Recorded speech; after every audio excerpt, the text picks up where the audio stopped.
잠시 후 여러분은 절대왕정부터 제국주의까지 유럽 근대 역사에 대해 모두 알 수 있습니다.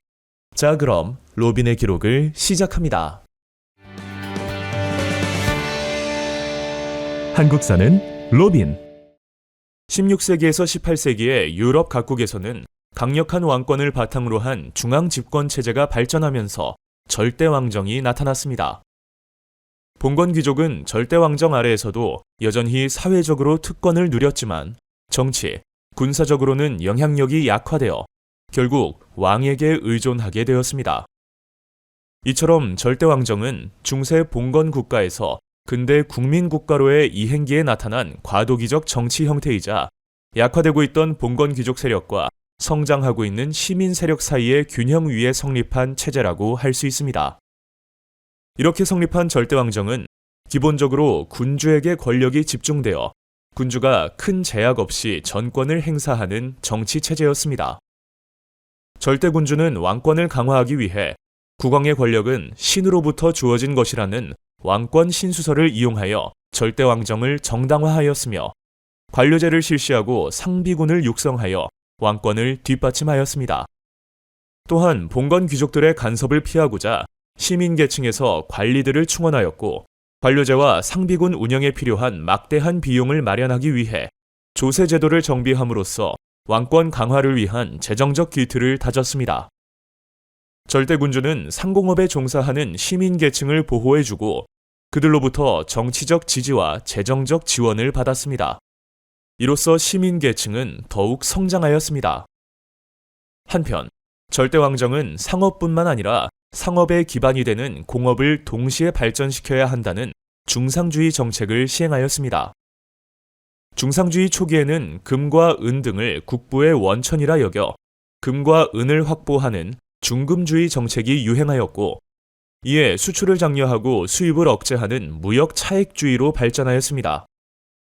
이를 위해 국내 산업을 육성하고 보호하였으며 완성품의 수입과 원료의 수출을 금지하고 관세 장벽을 높이며 식민지 획득에 나섰습니다. 16세기 서유럽에서는 에스파냐가 재정복 운동을 통해 중앙 집권적 통일 국가를 형성하여 유럽 최초의 절대왕정을 이루었습니다. 펠리페 2세는 대서양 무역의 주도권을 잡고 아메리카 식민지에서 얻은 막대한 양의 귀금속을 바탕으로 아메리카와 네덜란드, 벨기에, 이탈리아 일부 지역까지 아우르는 대제국을 건설하였습니다. 또한 레판토 해전에서 오스만 제국을 격파하여 지중해 해상권을 장악하였으며 이웃나라인 포르투갈을 병합하였습니다. 하지만 극단적 가톨릭 강요 정책은 네덜란드의 독립을 초래하였고 무적 함대마저 영국에 패하였습니다. 게다가 국내 산업이 발전하지 못하는 등의 이유로 점차 쇠퇴하였습니다. 영국에서는 헨리 8세가 종교개혁을 단행하고 해군을 육성하는 등 절대왕정의 기틀을 마련하였습니다. 이후 엘리자베스 1세 시대를 전후하여 왕권이 크게 강화되어 절대왕정의 전성기를 맞이하였습니다. 엘리자베스 1세는 에스파냐의 무적 함대를 격파하고 동인도 회사를 설립하여 아시아로 진출하였습니다. 또한 16세기에 모직물 산업이 발달하여 양모의 수요가 늘자 농경지를 목장으로 바꾸는 1차 인클로저 운동이 일어났습니다. 이로 인해 농민의 실업, 농가의 황폐 등 많은 영세농들이 일자리를 잃고 도시로 오자 빈민구제에 나서기도 하였습니다. 동인도 회사는 아시아 무역과 인도 지배를 주도한 회사로 본국으로부터 무역뿐만 아니라 군대를 보유하고 조약을 체결하는 권한까지 부여받았습니다. 영국, 네덜란드, 프랑스 등이 동인도 회사를 차렸는데 특히 네덜란드 동인도 회사는 포르투갈의 무역 거점을 빼앗아 아시아 무역에서 우월한 지위를 확립함으로써 당시 세계 최대의 무역 회사로 성장하였습니다. 프랑스의 절대왕정은 종교 분쟁을 수습한 앙리 4세 때의 기초가 마련되었으며 루이 14세 때의 전성기를 이루었습니다. 루이 14세는 짐이 곧 국가라며 왕권 신수설을 철저히 신봉하였고 태양왕을 자처하며 절대 권력을 과시하였습니다. 그는 베르사유 궁전을 지어 왕실의 권위를 과시하고 화려한 궁정 문화를 선보였으며 콜베르를 등용하여 중상주의 정책을 펼쳤습니다. 모든 공업을 심지어 사치품 공업도 다시 살리거나 새로 세워야 합니다. 관세와 관련해서는 보호무역 제도를 확립해야 합니다. 생산자와 상인을 수공업 길드에 편입시켜야 합니다. 백성에게 해를 끼치는 국가 재정 적자를 줄여야 합니다. 국산품의 해상 운송을 프랑스가 다시 맡도록 해야 합니다. 식민지를 발전시켜 무역에서 프랑스에 종속시켜야 합니다. 이와 같이 콜베르의 의견서를 보면 상업과 공업을 중시한 중상주의의 내용을 살펴볼 수 있습니다. 하지만 무리한 전쟁으로 재정난에 시달렸고 신교도들에게 신앙의 자유를 허락한 낭트 칙령을 폐지하자 상공업에 종사하던 많은 신교도들이 프랑스를 떠나면서 국내 산업이 위축되었습니다. 동유럽에서는 상공업과 도시의 발달이 늦었기 때문에 시민 계급이 성장하지 못하였습니다. 봉건 귀족 계급은 농노제를 그대로 유지하였고 관료나 군대 지휘관으로 국가에 참여하면서 강력한 세력을 유지하였습니다. 이러한 사정으로 동유럽의 절대왕정은 서유럽보다 1세기 정도 늦게 성립되었습니다. 프로이센의 프리드리히 2세는 오스트리아와의 전쟁을 통해 슐레지엔을 차지하였습니다. 또한 계몽 사상에 심취하여 국가 제1의 공복을 자처하였으며 산업을 장려하고 종교적 관용 정책을 펼쳤습니다. 군주의 가장 중요한 책임은 정의를 실현하는 것이다. 군주가 지배하는 인민에게 무엇보다 중요한 것이 정의이므로 군주는 자신의 그 어떤 이익보다 정의에 최우선을 두어야 한다. 적나라한 사리사욕과 세력 확장의 추구, 야심 추구와 폭정을 권장하는 마키아벨리는 대체 무엇이란 말인가? 군주는 결코 자기가 지배하고 있는 인민의 절대적인 주인이 아니라 국가 제1의 공복에 지나지 않는다. 이와 같이 프리드리히 2세가 저술한 반마키아벨리론을 살펴보면 군주가 가져야 하는 덕목에 대한 그의 생각을 읽을 수 있습니다. 유럽의 절대 군주들은 예술의 힘을 빌려 군주권과 국가를 일치시키고 국가의 정체성을 확립하려 하였습니다. 군주를 고대의 신이나 영웅 등으로 묘사한 초상화가 유행하였고 웅장하게 지은 궁전에서는 당대의 네로라 하는 예술가와 사상가를 초대한 연회가 빈번히 열렸습니다. 이에 궁전이 문화의 중심지가 되었는데 프랑스의 베르사유 궁전과 독일의 상수시 궁전이 대표적입니다. 프랑스의 베르사유 궁전은 루이 13세 때 사냥용으로 지은 별장을 루이 14세 때 증축한 것으로 마치 신이 머무는 곳처럼 장엄하게 조성되었습니다. 특히 거울의 방은 공간감과 장식성이 강조되었으며 화려하고 웅장한 느낌을 주는 17세기 바로크 건축의 걸작으로 손꼽힙니다.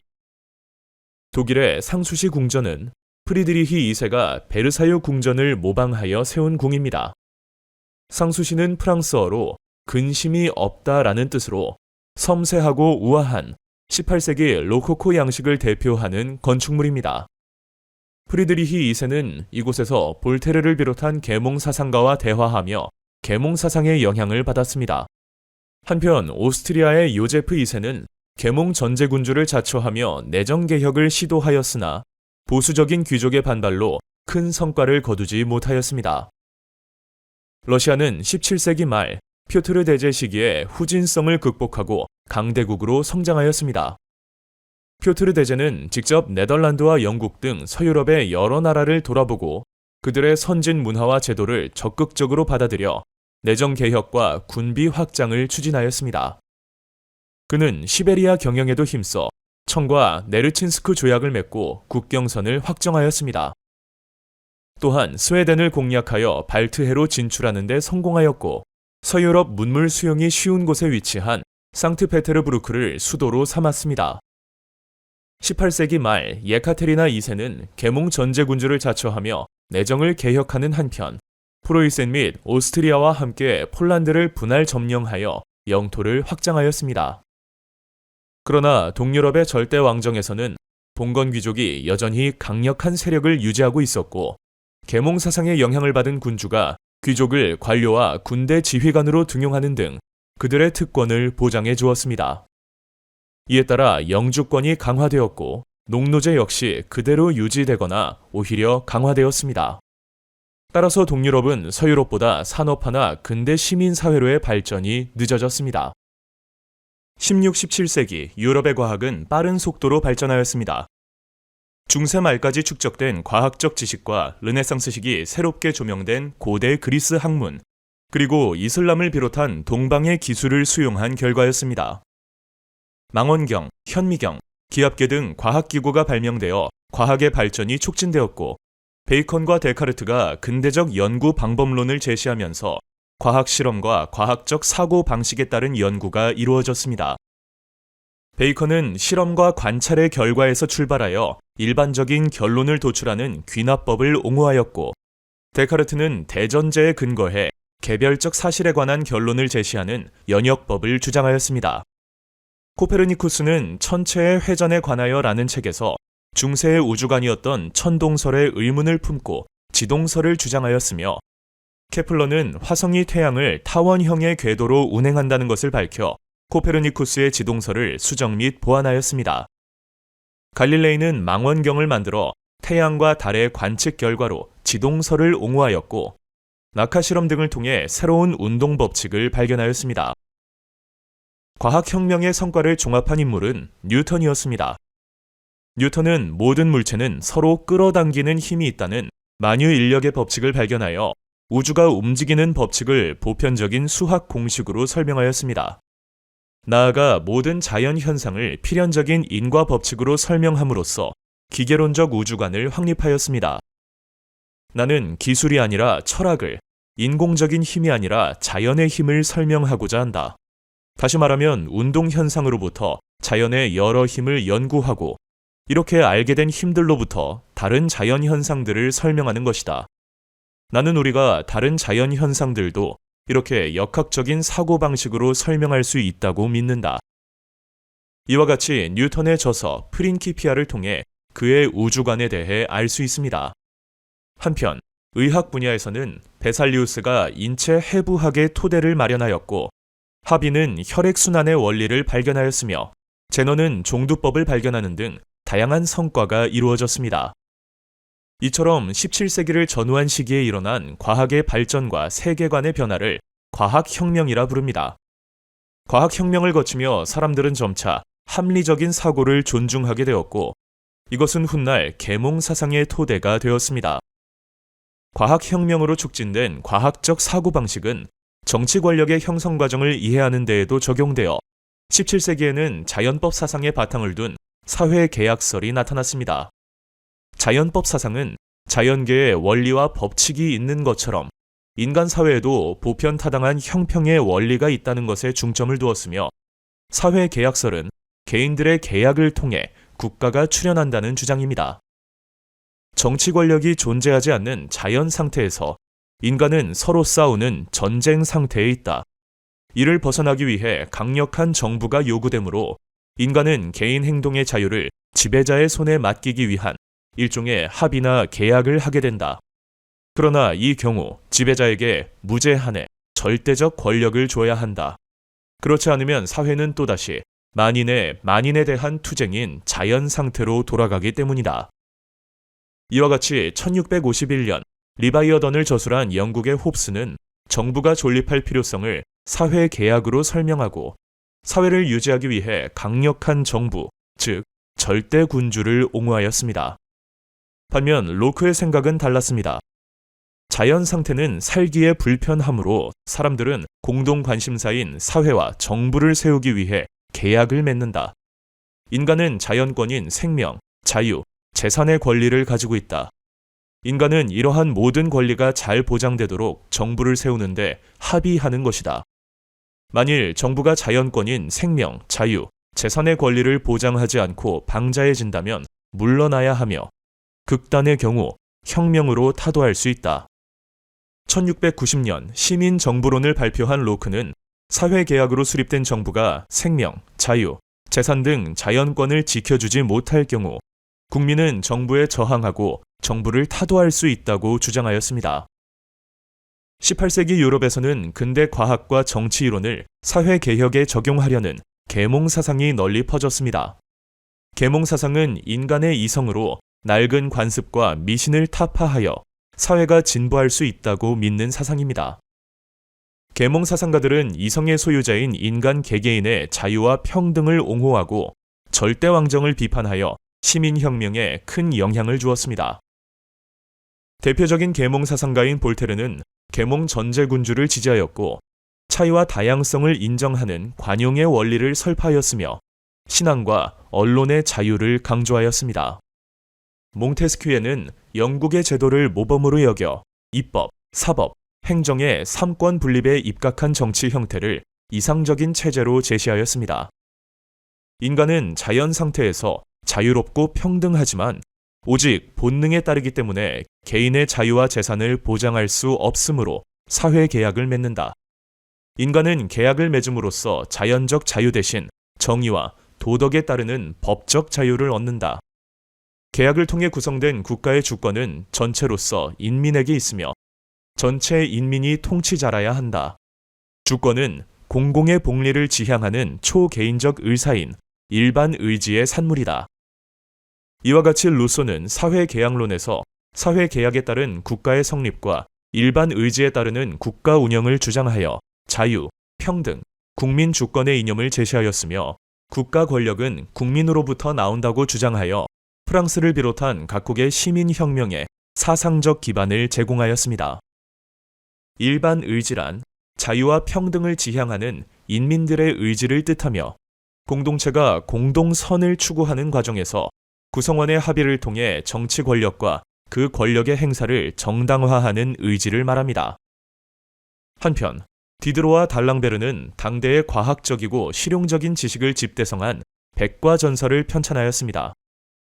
백과전서에 실린 사파에서 빛나는 여신은 진리를, 여신의 베일을 벗겨주는 이는 이성을 뜻합니다. 디드로는 백과전서의 편찬 목적을 사람들의 생각을 변화시키는 것이라고 강조하였습니다. 경제사상에서는 애덤 스미스가 국부론에서 자유방임주의를 내세웠는데 이는 국가의 간섭을 최소화하고 개인의 자유로운 경제활동을 보장하면 보이지 않는 손에 의해 시장경제가 효율적으로 움직일 것이라는 주장입니다. 그의 이론은 고전 경제학의 토대를 마련하는데 큰 영향을 끼쳤습니다. 영국 농촌에서는 장원제가 무너지면서 자영 농민층이 형성되고 지주층인 젠트리가 나타났습니다. 젠트리는 중세 말부터 형성된 지주층을 가리키는 말인데 이들은 인클로저 운동을 주도하면서 부를 쌓아 농촌의 행정을 책임지는 등 사회 지도층이 되어갔습니다. 16세기에 모직물 산업이 발달하자 곡물 생산보다 유리한 양모 생산을 위하여 농경지를 방목지로 만드는 현상이 퍼진 것을 1차 인클로저 운동이라 하고 18세기에 도시의 인구 증가로 곡물 가격이 오르자 지주들이 대농장을 확대한 것을 2차 인클로저 운동이라 합니다. 16, 17세기 영국에서는 지주층인 젠트리와 도시의 시민 계급이 성장하였고 이들 가운데 청교도들은 의회에서 강력한 세력을 이루었습니다. 이들은 의회에서 왕실의 부패를 비판하고 의회 중심의 입헌주의 전통을 지키려 하였습니다. 이런 상황에서 엘리자베스 1세가 죽고 제임스 1세가 즉위하면서 스튜어트 왕조가 시작되었습니다. 그는 왕권 신수설과 국교회를 고수하는 등 의회를 무시하고 전제 정치를 펼쳤습니다. 그의 아들 찰스 1세 역시 의회에 동의 없는 과세, 청교도 박해 등의 문제로 인해 의회와의 갈등이 커졌습니다. 이에 의회는 1628년 의회에 동의 없는 과세 금지, 이유에 명시 없는 체포나 구속 금지 등의 내용을 담은 권리 청원을 왕에게 제출하여 승인을 받았습니다. 대외 전쟁 비용이 필요하였던 찰스 1세는 이에 동의하였지만 곧 의회를 해산하고 한동안 소집하지 않았습니다. 이후 찰스 1세는 1640년 스코틀랜드와의 전쟁 비용을 마련하기 위해 의회를 소집하였습니다. 새로 소집된 의회는 왕의 실정을 비판하고 과세 요구를 거부하였지만 왕은 의회를 무력으로 탄압하였고 의회도 무력으로 맞서 1642년 왕당파와 의회파 사이의 갈등은 곧 내전으로 이어졌습니다. 이 전쟁에서 청교도인 크로멜이 주도하는 의회파는 왕당파를 격파하고 찰스 1세를 처형한 뒤 1649년 공화정을 수립하였습니다. 이 사건을 가리켜 청교도 혁명이라 부릅니다.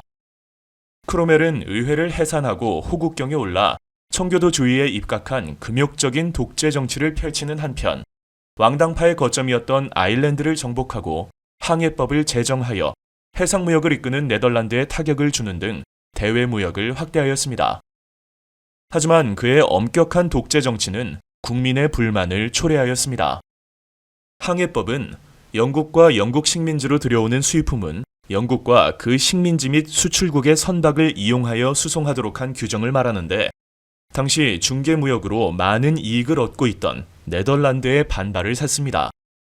크로멜 사후 왕정 복고로 즉위한 찰스 2세는 가톨릭 교도를 우대하고 전제 정치를 추구하였습니다. 이에 의회는 영국의 관리와 의원은 영국 국교도만이 할 수 있다고 규정한 법률인 심사법과 국왕에 의한 불법적인 체포 및 구속을 금지하는 인신보호법을 제정하여 맞섰습니다. 이때부터 왕을 지지하는 토리당과 의회를 존중하는 휘그당이 의회에서 대립하게 되었습니다. 로크의 정치 이론에 영향을 받은 휘그당은 1832년에 선거법 개정으로 자유당으로 이어졌고 보수주의 전통을 중시하던 토리당은 보수당으로 이어졌습니다. 찰스 2세를 뒤이은 제임스 2세는 친가톨릭 정책을 펼치고 심사법과 인신보호법을 폐지하는 등 전제 정치를 부활시켰습니다. 이에 의회는 제임스 2세를 폐위하고 그의 딸이자 신교도인 메리와 그녀의 남편인 네덜란드 총독 윌리엄을 공동왕으로 추대하였습니다. 이를 유혈 사태 없이 이루어진 혁명이라 하여 명예혁명이라 부릅니다. 이후 왕위에 오른 메리와 윌리엄이 의회가 제정한 권리장전에 승인함으로써 왕이 의회 속에 있다라는 전통이 수립되었고 의회를 중심으로 한 입헌 군주제의 토대가 마련되었습니다. 이후 영국의 국력은 꾸준히 커져 1707년 앤 여왕 때에는 스코틀랜드를 병합하여 대영 제국이 성립되었습니다. 앤 여왕이 후사 없이 죽어 스튜어트 왕조가 단절되자 독일 하노버 공 조지 1세가 즉위하여 하노버 왕조가 열렸습니다. 조지 1세는 영어를 모르고 영국 사정에도 어두워 국정 운영에 소극적이었습니다. 이에 의회의 다수를 차지한 정당이 내각을 구성하여 정치하는 내각 책임제가 시작되었고 왕은 군림하나 통치하지 않는다라는 의회 중심의 입헌 군주제가 영국의 전통이 되었습니다. 17세기부터 영국인들은 종교적 자유와 경제적인 기회를 찾아 북아메리카로 이주하여 동부 해안에 13개에 달하는 식민지를 건설하였습니다. 식민지인은 본국의 특별한 간섭 없이 독자적인 의회를 구성하였으며 광범위한 자치를 누렸습니다. 당시 유럽의 오스트리아는 왕위 계승 전쟁 때 빼앗긴 슐레지엔 지방을 되찾기 위해 프로이센과 7년 전쟁을 벌였습니다. 7년 전쟁은 오스트리아가 프랑스, 러시아와 동맹을 맺자 프로이센이 영국과 동맹을 맺고 작센 지방에 침입하여 일어난 전쟁입니다. 이 전쟁과 동시에 인도와 북아메리카에서는 영국과 프랑스가 식민지 쟁탈전을 벌였고 영국은 압승을 거두어 이들 지역에서 세력을 확대하는 계기를 마련하였습니다. 영국은 7년 전쟁으로 재정이 어려워지자 전쟁 비용을 메꾸기 위하여 식민지의 중상주의적 통제를 하였고 인지세, 차세 등을 비롯하여 각종 세금을 부과하였습니다. 그러자 식민지인들은 대표 없는 곳에 과세도 없다라며 강력한 납세 거부 운동을 전개하였고 이러한 저항은 보스턴 차 사건으로 이어졌습니다.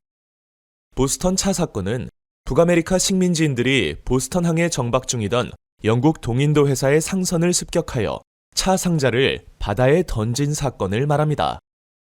이에 영국 정부가 보스턴항을 봉쇄하며 강경 대응하자 식민지 대표들은 필라델피아에서 대륙회의를 열어 영국의 탄압 조치 철회를 요구하였습니다. 곧이어 영국군과 식민지 민병대의 충돌로 독립전쟁이 시작되자 식민지 대표들은 워싱턴을 총사령관으로 임명하고 제퍼슨이 기초한 독립선언문을 발표하였습니다. 모든 사람은 평등하게 태어났으며 창조주로부터 생명, 자유, 행복 추구를 포함하여 타인에게 양도할 수 없는 확실한 권리를 부여받았다. 이 권리를 지키기 위해 사람들은 정부를 만들었으며 이 정부의 정당한 권력은 통치를 받는 사람들의 동의로부터 나오는 것이다. 만일 어떠한 형태의 정부이든 이러한 권리를 침해한다면 사람들은 그 정부의 형태를 바꾸거나 폐지하여 인민의 안전과 행복을 가장 잘 이룩할 수 있는 새로운 정부를 조직하는 것이 인민의 권리인 것이다. 이 선언에는 천부 인권과 국민 주권, 저항권 등을 바탕으로 하는 근대 민주주의의 원리가 담겨 있습니다. 초기의 열세였던 식민지 군대는 총사령관 워싱턴의 활약과 영국과 경쟁하던 프랑스, 에스파냐 등의 도움으로 승리를 거두었고 요크타운 전투의 승리 이후인 1783년 마침내 파리 조약으로 독립을 승인받았습니다. 영국으로부터 독립한 북아메리카의 13개 식민지는 헌법을 제정하고 연방정부를 수립하여 워싱턴을 초대 대통령으로 선출하였습니다. 헌법은 국회에 상원과 하원을 두고 국가 권력을 입법부, 사법부, 행정부로 나누어 서로 견제하게 함으로써 독재를 막고자 하였습니다. 이로써 연방주의와 삼권 분립의 원칙에 바탕을 둔 미합중국이 탄생하였습니다. 미국 혁명은 자유주의와 공화주의, 민주주의에 기초한 새로운 국민국가를 탄생시키며 유럽, 특히 프랑스 혁명에 큰 영향을 미쳤습니다. 혁명 이전의 프랑스 사회 체제는 절대 왕정, 신분제를 바탕으로 유지되는 체제였습니다. 이 체제를 가리켜 구제도라 일컫습니다. 소수에 불과한 제1신분인 성직자와 제2신분인 귀족은 절대 왕정의 보호 아래 특권층으로 군림하며 많은 토지와 고위 관직을 차지하였고 면세 특권을 누렸습니다. 하지만 농민, 수공업자, 상인 등 제3신분인 평민은 봉건적 의무와 막대한 세금을 부담하면서도 정치적 권리에는 제한을 받는 구제도의 모순하에 놓여 있었습니다.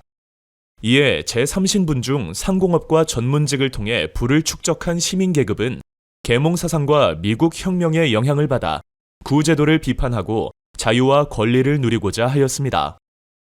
이 무렵 프랑스는 계속된 전쟁과 왕실의 사치로 재정이 매우 어려워졌습니다. 1789년 국왕인 루이 16세는 재정 곤란을 해소하기 위해 삼부회를 소집하였습니다.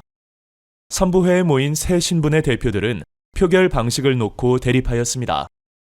제1신분과 제2신분은 기존의 신분별 표결을 고집하였지만 제3신분은 전체 회의에 근거한 머릿수 표결과 자신들의 대표 수 증가를 요구하였습니다. 이것이 받아들여지지 않자 제3신분 대표는 독자적으로 국민의회를 구성하고 헌법이 제정되기 전에는 해산하지 않겠다고 결의하는 테니스 코트의 서약을 선언하여 단결을 공고히 하였습니다. 그럼에도 루이 16세가 국민의회를 탄압하자 1789년 파리 시민들은 절대 왕정의 상징인 바스티유 감옥을 습격하였습니다. 혁명의 불길은 전국으로 퍼져 농민들은 영주의 성을 습격하였고 장원 문서를 불태웠습니다. 국민의회는 민심을 달래기 위해 봉건제 폐지를 선언하고 자유와 평등, 국민주권, 재산권 보호 등 혁명의 기본 이념을 담은 인간과 시민의 권리 선언, 즉 인권 선언을 발표하여 혁명의 기본 원칙을 제시하였습니다. 하지만 혁명 이념을 받아들일 수 없었던 루이 16세는 국외로 탈출하려다 체포되어 민중의 반감을 자극하였습니다. 이 상황에서 국민의회는 1791년 입헌 군주제와 재산에 따른 제한 선거제에 기초한 새 헌법을 제정하였고 이 헌법에 따라 의회가 해산되고 입법의회가 소집되었습니다. 한편 혁명의 전파를 우려한 오스트리아와 프로이센이 프랑스를 위협하자 입법의회는 선전포고를 하고 혁명 전쟁을 일으켰습니다. 전쟁으로 인한 물가 상승과 식량 부족에 시달린 파리 민중은 왕궁을 습격하여 왕권을 정지시켰습니다. 그리고 곧이어 입법의회 대신 국민공회가 들어섰습니다. 국민공회는 공화정을 선포하고 급진파인 자코벤파의 주도로 루이 16세를 처형하였고 이에 놀란 영국, 오스트리아 등은 동맹을 맺고 프랑스를 공격하였습니다. 점차 개혁이 급진성을 띠면서 온건파인 지롱드파와 급진파인 자코뱅파 간의 갈등이 고조되었습니다. 자코뱅파는 중소시민의 이익을 대변하고 현실 위기를 해결하기 위해 통제 경제와 강력한 중앙 집권을 주장한 급진 공화파들의 모임입니다. 국민공회가 계속된 전쟁으로 인한 극심한 경제난과 반란으로 위기에 처하자 자코뱅파는 로베스피에르를 중심으로 온건파를 제거하고 정권을 장악하였습니다. 자코뱅파는 1793년 공화제와 보통 선거제에 기초한 헌법을 제정하였지만 전쟁이 끝날 때까지 시행을 유보하였습니다. 또한 봉건적 공납을 무상으로 폐지하고 물가 안정을 위해 최고 가격제를 도입하였습니다. 그리고 징병제를 통해 국민군을 조직하여 전쟁에 나섰습니다. 자코뱅파가 세운 혁명정부는 공안위원회와 혁명재판소를 통해 수만 명에 달하는 반혁명 세력을 무자비하게 처형하며 공포정치를 주도하였습니다. 그러나 로베스피에르가 주도한 공포정치는 점차 많은 사람들의 불만을 샀고 결국 그는 온건파가 주도한 테르미도르의 반동으로 실각하여 처형되었습니다. 프랑스는 로베스피에르의 처형으로 공포정치가 끝난 후 5명의 총재가 통치를 책임지는 총재정부가 들어섰습니다. 하지만 정부는 취약하고 무능하여 반대파의 음모와 비판에 시달렸으며 물가가 급등하는 등 사회적 혼란이 계속되었습니다. 그런 가운데 계속된 전쟁으로 군부의 세력이 커졌고 젊은 장군 나폴레옹은 전쟁에서의 연이은 승리로 주목받기 시작하였습니다.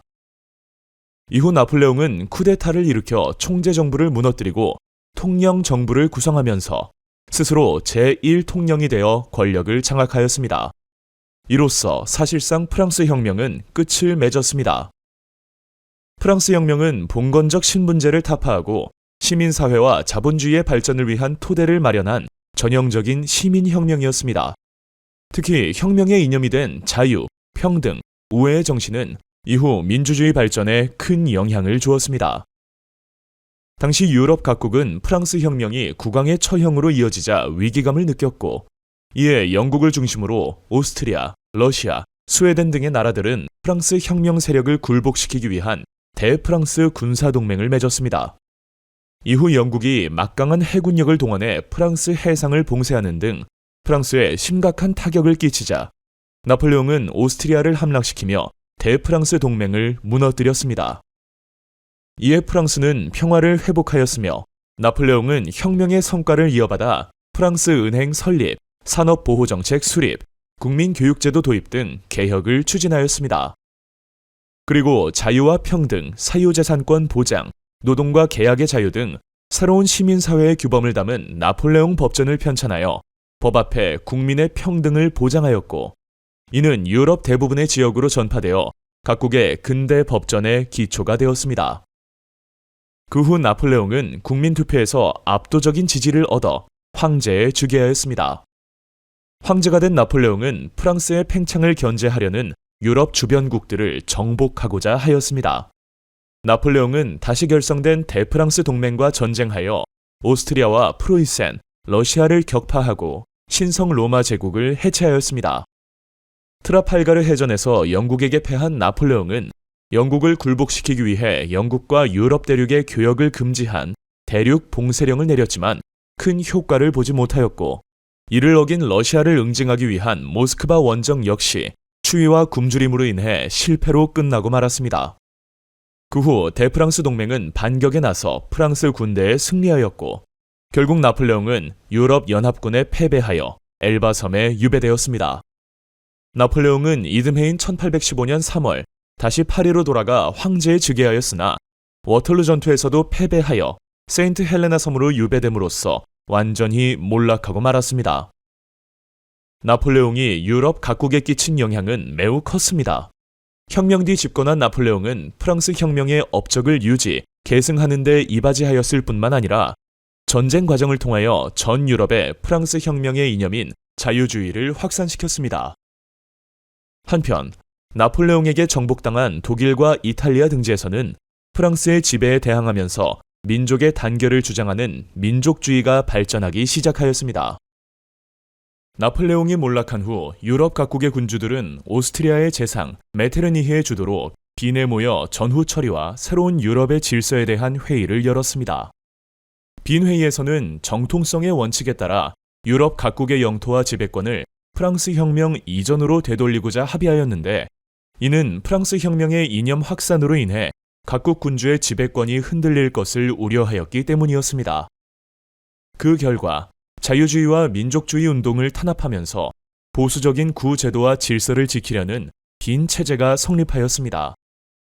빈 체제에서 러시아와 오스트리아, 프로이센은 신성동맹을 결성하였고, 영국은 자신들의 전통 외교 정책을 고수하며 참가를 거부하였지만, 이후 영국이 합세하여 사국 동맹이 체결되었습니다. 프랑스 전쟁을 이끌었던 이들 네 나라는 빈 체제를 유지하기 위하여 무력을 사용하고자 하였고, 유럽 각국의 자유주의와 민족주의 운동을 탄압하였습니다. 빈 체제의 보수적 경향에도 불구하고 자유주의와 민족주의의 열기는 식을 줄을 몰랐습니다. 독일에서는 학생들이 결성한 브르셴 샤프트가, 이탈리아에서는 비밀 결사로 조직된 카르보나리단이 자유주의와 민족주의 운동을 주도하였습니다. 하지만 이러한 저항은 각국 정부의 탄압과 오스트리아의 간섭으로 실패하고 말았습니다. 그리스에서는 오스만 제국의 지배에 저항하여 독립운동을 벌였습니다. 그리스는 오스만 제국의 세력이 약해지기를 바라던 러시아와 영국, 프랑스 등 열강의 지원과 유럽 전역의 친그리스 지식인들의 지지를 받아 1829년 독립을 쟁취하였습니다. 라틴 아메리카에서도 독립운동이 일어나 볼리바르, 산마르틴 등의 활약으로 각국이 독립하였습니다. 새로운 시장을 원한 영국은 이를 지원하였고, 미국은 먼로 선언을 통해 유럽과 아메리카 대륙 간의 간섭을 거부하는 상호 불간섭 원칙을 선언하여 독립에 유리한 환경을 조성하였습니다. 먼로 선언은 1823년 미국 먼로 대통령이 밝힌 외교 방침으로, 주요 내용으로는 미국의 유럽에 대한 불간섭 원칙, 유럽의 아메리카에 대한 불간섭 원칙을 담고 있습니다. 프랑스는 빈 체제가 성립한 후 나폴레옹이 정복했던 막대한 영토를 상실하였고, 옛 부르봉 왕실이 부활하였습니다. 루이 18세를 이어 즉위한 샤를 10세는 성직자와 귀족의 권력을 강화하였으며, 의회를 해산하고 언론을 검열하는 등 전제 정치를 펼쳤습니다. 정기 간행물의 발행 자유를 정지한다. 어떠한 신문, 정기 간행물, 준정기 간행물도 당국의 허가를 받지 않고는 발행할 수 없다. 하원은 해산한다. 향후 의회에서 하원 의원의 수를 줄인다. 하원의 헌법 수정 권한을 철회한다. 선거권과 피선거권은 오로지 정해진 납세액에 따라 결정된다. 1830년 발표된 샤를 10세의 7월 칙령을 통하여 전제 정치가 어떻게 행해졌는지 짐작할 수 있습니다. 이에 파리 시민들은 1830년 7월 자유주의를 요구하는 혁명을 일으켜 샤를 10세를 몰아내고 루이 필리프를 왕으로 추대하여 입헌 군주제를 수립하였습니다. 7월 혁명을 묘사한 들라크루아의 민중을 이끄는 자유의 여신을 보면, 가운데 여신은 자유를 상징하며 여신의 오른손에는 프랑스 혁명 정신을 상징하는 삼색기를, 왼손에는 총을 들고 민중을 이끄는 모습을 볼 수 있습니다. 7월 혁명은 주변 국가로 확산되어 벨기에의 독립과 유럽 각지의 자유주의 운동을 자극했습니다. 루이 필리프의 7월 왕정은 소수의 부유한 시민과 대지주가 부와 권력을 독점한 체제였으며, 선거권도 제한적이었습니다. 결국 파리의 중하층 시민 계급과 노동자들은 선거권 확대와 시민적 자유를 요구하며 2월 혁명을 일으켰습니다. 혁명의 결과 루이 필리프를 몰아내고 제2공화정을 수립하였습니다. 2월 혁명의 영향으로 오스트리아에서는 메테르니히가 권력을 상실하였고, 이러한 분위기는 유럽의 여러 나라에 확산되어 빈 체제를 붕괴시키고 자유주의와 민족주의 운동을 촉진시켰습니다. 2월 혁명 이후 프랑스에서 실시된 선거에서는 나폴레옹의 조카인 루이 나폴레옹이 대통령에 당선되었고, 그가 곧 나폴레옹 3세로 황제에 즉위하였습니다.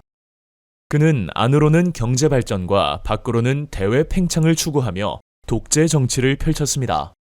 그러나 큰 성과를 보지 못하였고, 프로이센과의 전쟁에서 패하여 제2제정은 붕괴되었습니다.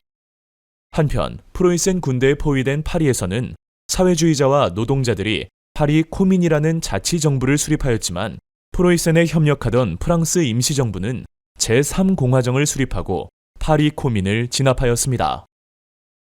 19세기 영국에서는 의회의 주도로 자유주의 개혁이 점진적으로 추진되었습니다. 국교도에게만 관직을 허용하던 심사법이 폐지되어 신교도에게도 관직이 허용되었고, 가톨릭 해방법을 제정하여 구교도에 대한 차별을 금지하였습니다. 정치 분야에서는 제1차 선거법 개정으로 부패 선거구가 폐지되고, 도시의 신흥 상공업자를 비롯한 중간 계층까지 선거권이 확대되었습니다. 부패 선거구란 산업혁명 당시 인구 이동으로 유권자의 수가 크게 줄었음에도 과도한 의석을 차지하고 있던 선거구나, 지역이 아예 사라졌음에도 불구하고 계속해서 의원을 선출하던 불합리한 선거구를 말합니다.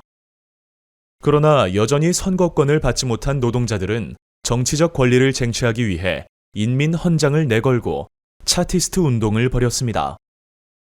인민헌장에 담긴 차티스트 운동의 6개 요구사항은 이와 같습니다. 21세 이상 모든 남자의 선거권 인정, 유권자 보호를 위해 비밀투표제 시행, 하원 의원의 재산 자격 조항 폐지, 하원 의원에게 보수 지급, 인구 비례에 따른 동등한 선거구 설정, 의원 임기를 1년으로 하여 매년 선거 시행. 이와 같이 자유주의 개혁의 내용을 담은 차티스트 운동은 사회적 불의에 맞선 최초의 전국적인 노동계급 운동이었습니다. 이는 결국 실패로 돌아갔지만 훗날 연이은 선거법 개정으로 선거권이 확대되어 노동자 계층까지 선거권이 주어졌습니다. 한편 경제 분야에서도 자유주의적 흐름이 이어졌습니다.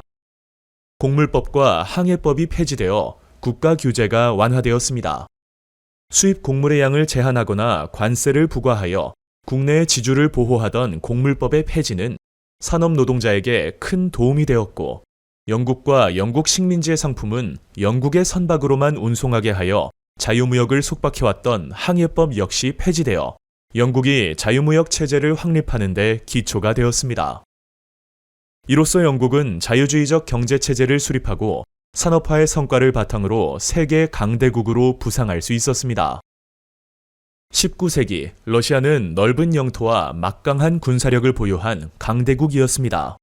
하지만 차르라는 황제가 권력을 독점하였고 대부분의 국민은 농노의 신분에 속박되어 있었습니다.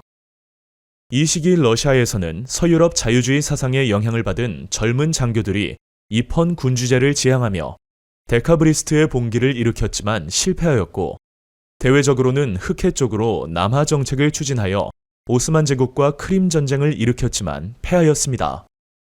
이러한 위기 상황에서 개혁의 필요성을 느낀 알렉산드르 2세는 농노 해방령을 선포하고 지방의회를 창설하는 등 내정개혁을 단행하였습니다. 농노는 적절한 시기에 자유로운 농민으로서의 모든 권리를 갖는다. 지주가 허락한다면 영구 사용권이 주어진 경지나 그 밖에 쓸모있는 땅도 개인 소유로 할 수 있다. 농노는 토지를 지주로부터 되사는 방법으로 지주에 대한 의무에서 벗어나 진정 자유로운 농민의 신분이 된다.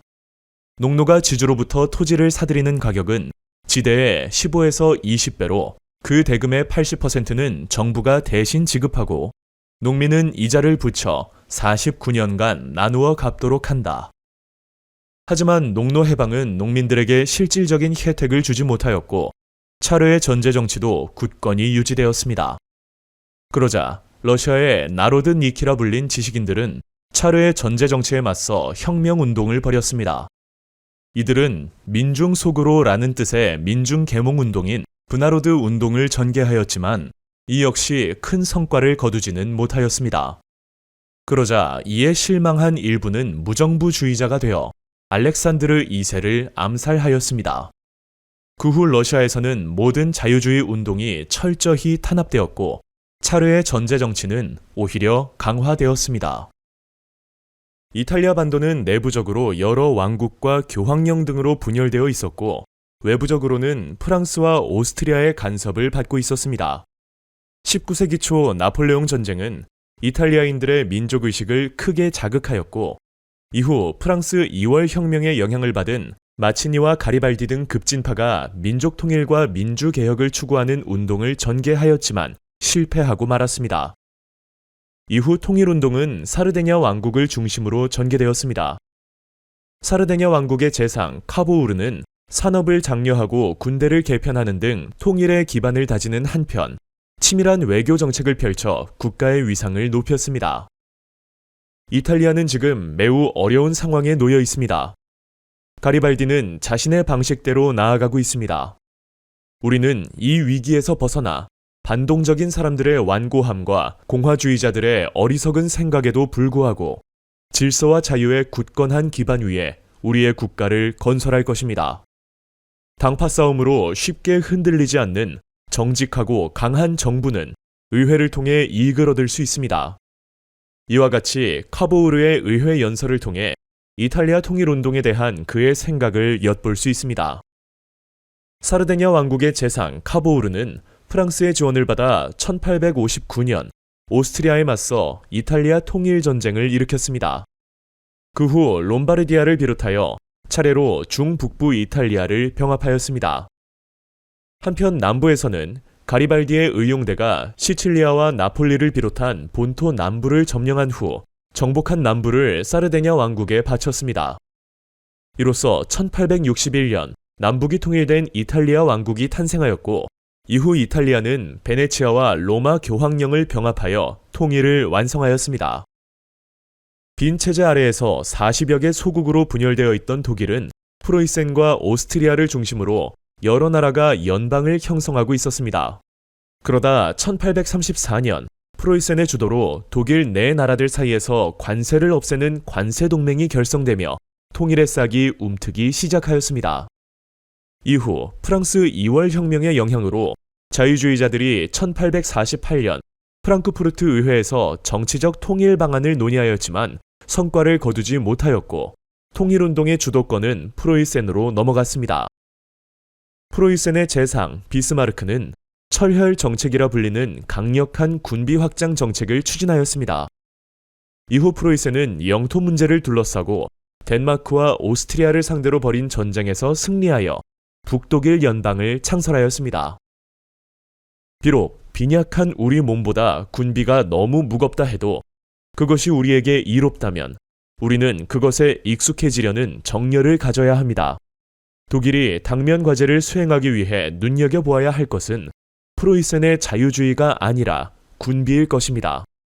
연설과 과반수의 찬성으로 당면한 문제가 해결되지는 않습니다. 그것이 1848년과 1849년의 중대한 실수였습니다. 문제의 해결은 무엇보다도 철과 피를 통해서 가능합니다. 이와 같이 비스마르크의 의회 연설을 통해 통일을 위해서는 강한 군대가 필요하다는 그의 생각을 확인할 수 있습니다. 이어 프로이센은 프랑스와의 전쟁에서 승리를 거둔 후 남독일의 여러 나라를 연방에 참가시켰습니다. 뒤이어 1871년 프로이센의 왕 빌헬름 1세가 황제로 즉위하면서 통일된 독일 제국의 성립을 선포하였습니다. 그 후 독일은 국가 주도의 산업화를 통해 빠른 속도로 성장할 수 있었습니다. 이탈리아와 독일의 통일은 유럽에서 민족주의가 승리하고 국민국가 체제가 형성되었음을 상징하였습니다. 18세기 말 독립을 이룬 미국은 민주주의를 발전시키고 서부 개척으로 영토를 확장하여 1840년대 말 태평양 연안에 도달하였습니다. 비슷한 시기에 산업혁명도 시작되어 거대한 영토와 자원, 인구와 시장을 바탕으로 경제 성장을 이루어갔습니다. 그러나 이 과정에서 남부와 북부가 치열하게 대립하였습니다.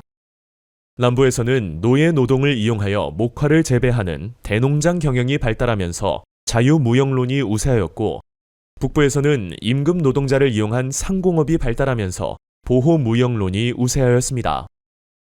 그런 가운데 노예제 확대에 반대한 링컨이 대통령에 당선되자 남부 7개 주는 연방에서 탈퇴할 권리를 주장하며 분리를 선언하였고, 결국 남북전쟁이 발발하였습니다. 링컨은 전쟁이 한창인 가운데 노예 해방을 선언하였고, 우월한 경제력과 군사력, 노예 해방 선언으로 여론의 지지까지 얻어 북부를 승리로 이끌었습니다. 이후 미국은 빠른 속도로 전쟁의 상처를 치유하고 국민 단합을 이루었습니다. 유럽의 여러 강대국과 어깨를 나란히 할 정도로 발전해 나갔으며, 특히 1869년 대륙횡단 철도가 부설되어 지역 간의 통합과 미국의 산업화를 촉진시켰습니다. 여기에 유럽, 아시아 등의 이민자가 대거 유입되어 노동력이 풍부해졌고 시장이 크게 확대되었습니다. 미국은 이를 바탕으로 세계 최대 공업국이자 강력한 자본주의 국가로 발돋움할 수 있었습니다. 신항로 개척 이후 유럽에서는 상업혁명과 인구 증가로 경제가 크게 발전하였습니다. 이에 상품의 수요가 크게 늘어나자 종래의 길드 체제로는 그 수요를 채울 수 없었고 상인 자본가는 길드의 제약을 피해 농촌으로 진출하였습니다. 상인 자본가는 농민에게 원료, 생산 도구, 임금을 주고 상품을 생산하는 간의 수공업 형태인 선대제와 일꾼을 한 작업장에 모아놓고 분업으로 상품을 생산하게 하는 공장제 수공업 형태인 매뉴팩처를 이용하여 더 많은 이윤을 얻고자 하였습니다. 이에 따라 생산이 늘어나고 시장 지향적인 생산 방식이 확대되었지만 아직 수공업 단계에 그쳤고 여전히 농업 중심의 사회가 유지되었습니다. 산업혁명은 기계가 발명되고 기술이 혁신적으로 발전하여 일어난 산업상의 대변혁을 뜻하며 18세기 후반 영국에서 시작되었습니다. 영국은 시민혁명을 거치며 정치가 안정되었고 모직물 공업의 발달로 자본과 기술이 축적되어 있었습니다. 뿐만 아니라 도로와 운하의 건설 등으로 발달한 국내 시장과 맨체스터 등지의 산업 발달에 필요한 철, 석탄 등의 풍부한 지하 자원을 가지고 있어 공업 발전에 유리하였습니다. 게다가 일찍부터 해외에 식민지를 건설하여 시장을 확보하였을 뿐만 아니라 2차 인클로저 운동으로 토지를 잃은 농민이 도시로 몰려들어 노동력을 제공하였고 경험과 실험을 중시한 과학적 태도가 신기술의 발전을 이끌어 19세기에 이르러서는 세계의 공장으로 발돋움하였습니다. 18세기 들어 영국은 값싸고 질 좋은 인도산 면직물과 경쟁하기 위해 면직물 생산의 기계화에 노력하였습니다. 면직물의 대량 생산에 필요한 실을 뽑는 방적기와 옷감을 짜는 방직기가 발명되었고 1780년에는 영국의 제임스 와트가 개량한 증기기관이 새로운 동력으로 사용되면서 값싼 면직물 생산이 증가하였습니다. 이로써 면공업이 영국 산업혁명을 선도하게 되었고 이에 따라 전통적인 간의 수공업과 공장제 수공업은 서서히 쇠퇴하고 공장제 기계공업이 발전하였습니다. 공장제 기계공업은 기계를 중심으로 다수의 임금 노동자를 고용하여 노동과정을 중앙에서 관리하는 체제로서 대량 생산을 가능하게 하여 자본주의 경제체제의 발전을 촉진하였습니다. 동력혁명은 기계가 널리 이용되고 제임스 와트가 개량한 증기기관이 기계의 새로운 동력원으로 사용되면서 시작되었습니다. 증기기관을 사용하면서 석탄 채굴량이 많이 늘어났고 목탄 대신 석탄을 사용하면서 석탄과 제철 산업 등이 발전하였습니다. 대량 생산이 이루어지면서 원료와 제품을 수송하기 위한 교통수단도 발전하였습니다. 영국의 스티븐슨이 증기기관차를 개발한 이후 각지에 철도가 부설되었고 미국의 풀턴은 증기선의 운항을 실용화하였습니다. 그 밖에 도로와 운하가 각지에 건설되었고 통신에서는 미국의 모스가 유선 전신을, 벨이 전화를, 이탈리아의 마르코니가 무선 전신을 발명하였습니다. 이러한 교통과 통신의 혁명으로 시장이 확대되고 세계 교역량이 크게 늘어 산업 발달이 촉진되었습니다. 18세기 후반에는 영국의 몇몇 지역과 일부 산업 부문만 산업화하였으나 19세기에 들어서면서 유럽의 일부 지역에서도 산업화가 시작되었습니다. 19세기 전반에는 벨기에가 광업과 제철업을 중심으로 산업화를 선도하였고 프랑스에서는 섬유공업을, 독일은 제철공업을 중심으로 산업화가 전개되었습니다. 전반적으로 유럽의 산업화는 각국의 상황에 따라 점진적으로 이루어졌으며 이에 유럽의 생산 수준은 인도나 중국을 능가하게 되었습니다. 19세기 후반부터 독일과 미국이 강력한 공업국으로 등장하였습니다. 통일을 이룬 독일은 정부가 주도하여 중화학 공업 분야에서 급속한 산업화를 이루었습니다. 정부는 기업에 산업 보조금을 지급하고 기술자 양성을 지원하였고 보호무역을 시행하는 등 산업화를 이끌었습니다. 미국은 남북전쟁 이후 풍부한 자원과 시장, 노동력을 바탕으로 중화공업 분야에서 산업화를 빠르게 전개하였습니다. 특히 대규모 투자가 이루어지고 전문 경영인이 기업을 경영하면서 경쟁력 있는 자본주의 경제 체제가 발전하게 되었습니다. 산업혁명은 기존의 농업사회를 산업사회의 모습으로 변화시켰습니다. 산업화를 통해 공장제 기계공업과 자본주의 경제체제가 확립됨에 따라 생산력이 비약적으로 증가하였고, 이에 새롭고 다양한 제품들이 대량 생산되어 생활이 풍요롭고 편리해졌습니다. 한편 각국에서는 공장지대를 중심으로 대도시가 형성되었습니다. 교통통신혁명을 통해 인구와 물자의 이동이 자유로워졌고, 이에 수많은 농촌 인구가 도시로 이동하면서 도시 인구가 늘어나 도시화가 빠르게 진행되었습니다. 이처럼 산업화와 도시화를 통해 농업사회는 점차 산업사회로 바뀌어갔습니다. 산업사회가 진행되면서 중간계급이 두각을 나타내기 시작하였습니다.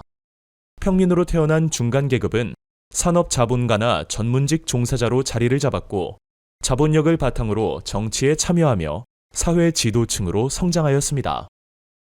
반면 노동자들의 생활은 비참했습니다. 그들은 위험하고 비위생적인 환경에서 저임금을 받으며 장시간 노동에 시달려야 했고, 여성과 아동까지 일터로 내몰렸습니다. 또한 기계의 확산으로 일자리를 빼앗길지도 모른다는 두려움을 안고 살았고, 시간 엄수와 근면함이 강조되었습니다. 게다가 인구의 급증과 급속한 도시화로 인해 여러 가지 도시 문제가 나타났습니다.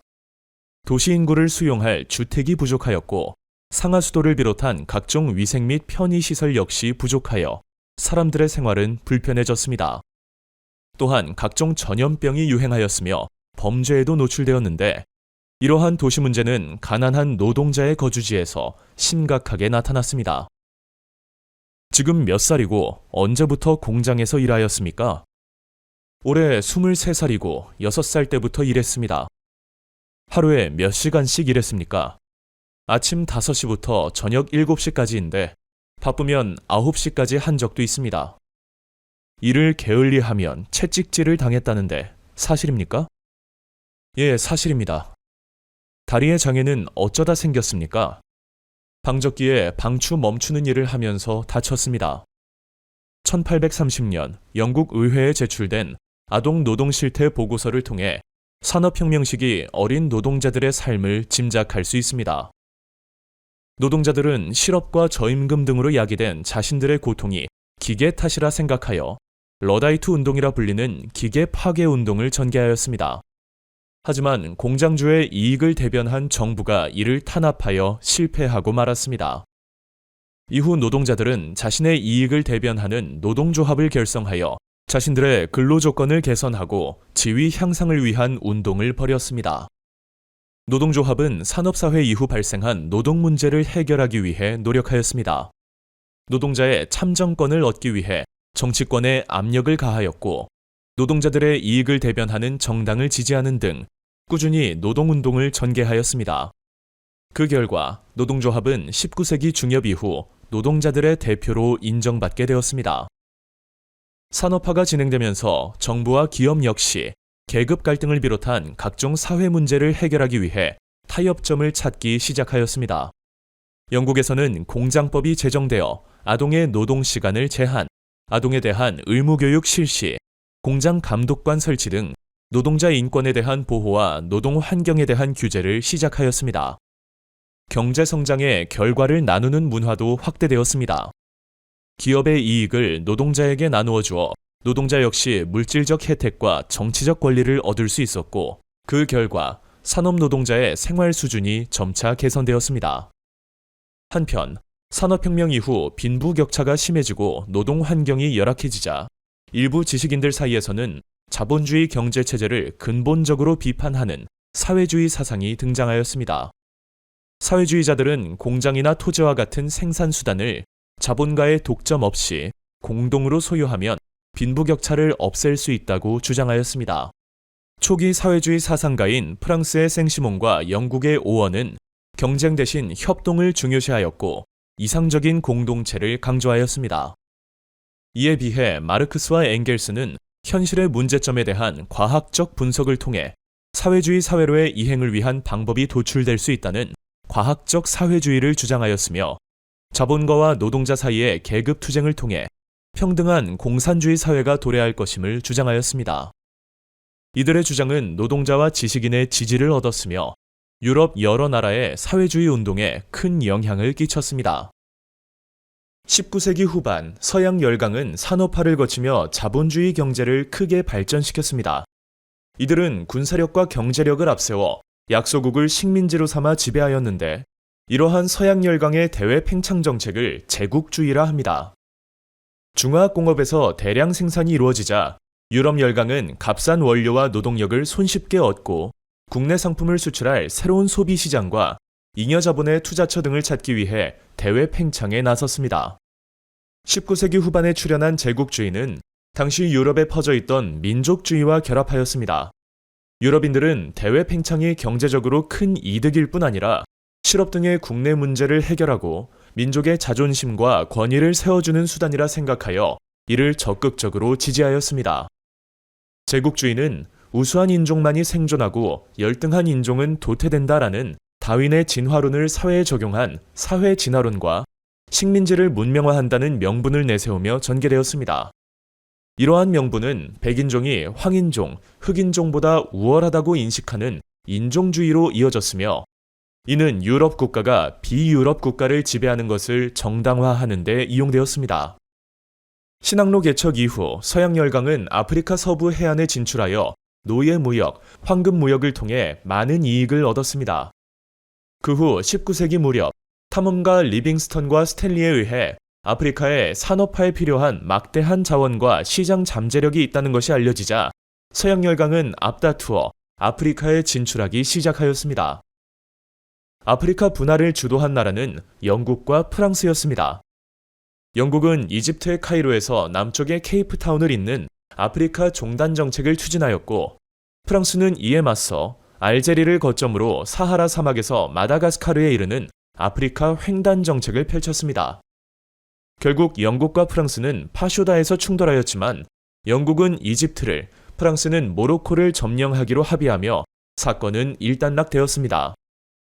영국과 프랑스에 이어 독일, 벨기에, 이탈리아 역시 아프리카 분할에 뛰어들었고, 그 과정에서 독일과 프랑스는 모로코를 둘러싸고 두 차례 충돌하였습니다. 이처럼 열강들이 앞다투어 아프리카로 진출한 결과 20세기 초에는 에티오피아와 라이베리아를 제외한 아프리카 전 지역이 분할, 점령되고 말았습니다. 영국은 이에 그치지 않고 카이로와 케이프타운, 그리고 인도의 콜카타를 연결하는 3C 정책을 추진하였습니다. 이에 맞서 독일은 베를린, 바그다드, 이스탄불을 잇는 3B 정책을 추진하여 발칸반도와 서아시아로 세력을 확장하려 하였는데, 이는 영국뿐 아니라 남하 정책을 펼치던 러시아를 자극하는 결과를 가져왔습니다. 제국주의 열강의 식민지배 방식은 서로 달랐습니다. 프랑스는 토착민을 프랑스 시민으로 만드는 동화 정책을 구사하였지만, 영국은 토착민 협력자에게 통치를 위임하는 간접 지배를 선호하였습니다. 하지만 아프리카에 목화나 사탕수수 등의 농장을 경영하고 광산을 개발하며 토착민을 수탈한 것은 마찬가지였습니다. 영국은 17세기 초에 동인도 회사를 앞세워 인도 무역을 주도하였습니다. 18세기 중엽에는 플라시 전투에서 프랑스에게 승리를 거두고 19세기 중엽에는 인도 대부분의 지역을 점령하였으며 싱가포르, 말레이 반도, 미얀마 등지로 세력을 넓혀나갔습니다. 플라시 전투에서 영국에 패한 프랑스는 베트남과 캄보디아, 라오스 등 인도 차이나 반도로 세력을 확대하였고, 이들을 합쳐 프랑스령 인도 차이나 연방을 조직하였습니다. 한편 네덜란드는 17세기에 동인도 회사를 앞세워 인도네시아에 진출하였습니다. 네덜란드는 포르투갈과 에스파냐로부터 해상권을 쟁취하고 자와섬에서 차, 사탕수수 등을 재배하는 등 막대한 이익을 얻었습니다. 이후 수마트라와 보르네오까지 점령하여 네덜란드령 동인도를 건설하였습니다. 네덜란드에 맞서 영국은 아시아에서 인도를 근거지로 삼아 싱가포르와 미얀마로 진출하였고, 말레이 반도와 보르네오 섬 북부 등을 점령하여 말레이 연방을 수립하였습니다. 러시아와 영국은 서아시아에서 대립하였습니다. 러시아가 이란을 침략한 후 아프가니스탄으로 진출하려 하자 영국은 아프가니스탄을 보호국으로 만들며 러시아의 팽창을 견제하였습니다. 제국주의 열강은 태평양에도 진출하여 여러 섬을 점령하였습니다. 영국은 오스트레일리아와 뉴질랜드를 지배하였고 독일은 비스마르크 제도와 마셜 제도 등을 점령하였습니다. 미국은 에스파냐와의 전쟁에서 승리한 후 필리핀을 식민지로 삼았으며 쿠바를 보호국으로 삼은 후 곧이어 괌과 하와이 등을 차지하여 태평양으로 세력을 확장하였습니다. 과연 이후 유럽의 역사는 어떻게 흘러갈까요? 제1차 세계대전 편에서 아주 자세히 알려드리겠습니다. 로빈의 역사 기록.